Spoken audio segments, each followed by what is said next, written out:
Welcome to a new Camponotus Decipiens colony update. In this update we will look at my Camponotus Decipiens colony. They've grown so much, and because they did, I will do another update on them. There's a nice surprise at the end of this video. Keep watching to find out what.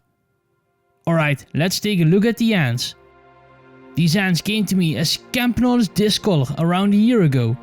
So it was fitting we make a celebration update for these ants. After unboxing and the first video, a couple of viewers quickly ID'd these ants as Camponotus Decipiens. After attaching the ants to a cute pink mini outworld, the race was on. A race to get a ton of brood.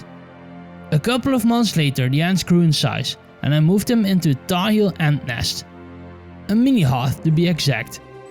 This nest is great and an absolute star in the American ant keeping community. But after using it myself I wasn't that pleased with it. Despite me not liking this nest, the ants did very well and they grew in size.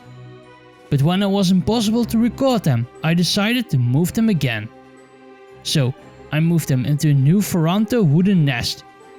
They did not move right away, but eventually they moved.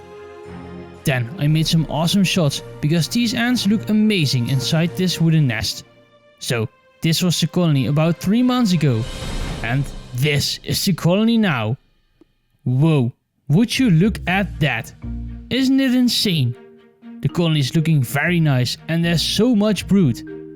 Let's take a closer look at the ants. As you can see, this colony has quite a lot of majors. One major is actually bigger than the queen. At least it looks bigger, because this major is containing a lot more food than the queen. Thus she has a bigger gazer, making her look bigger than the queen. These ants have really grown on me. Their colors are just so beautiful. They are very red and their gazer is normally black.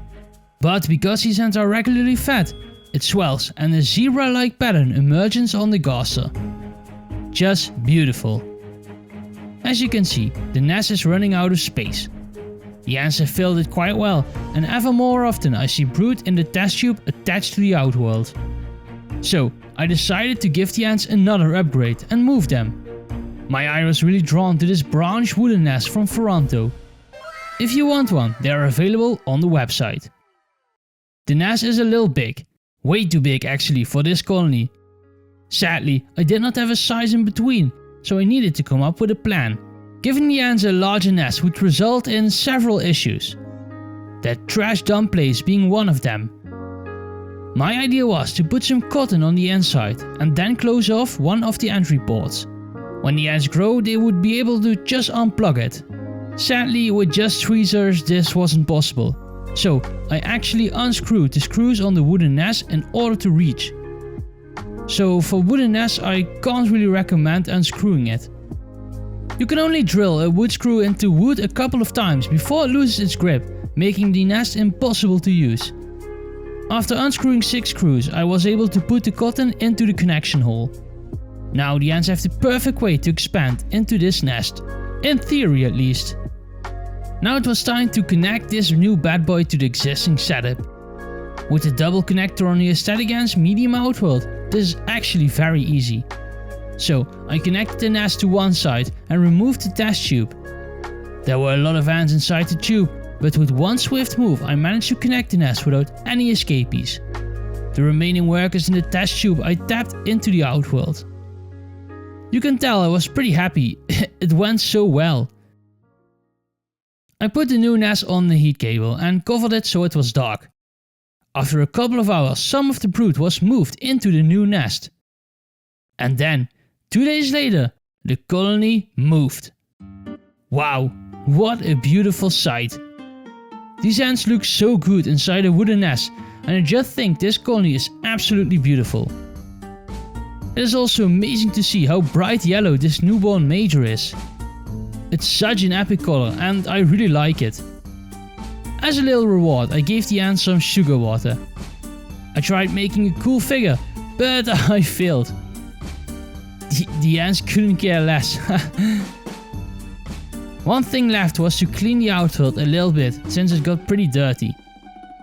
If you're wondering what I did with the old nest, then I have the answer for you. It was super simple. Disconnect the old nest, plug up the outworld connection, and wiggle the remaining workers into the outworld. I guess the bigger the nest, the harder it becomes, but it was very easy to do. Before we end the video, I want to show you a clip I quickly recorded with my phone. By a rare chance, I was looking into the nest and I saw this. Yes, the queen was laying an egg. This was one of the most epic things I ever witnessed in ant keeping. So cool to see. Wow, this is what ant keeping is about. It is so cool to see how an ant colony operates. What do you like most about keeping ants? Leave it in the comments below. And with that beautiful ending, I want to show you a little bit more footage of the beautiful Camponotus Decipiens colony. Thank you so much for watching. I'll see you next time. Enjoy.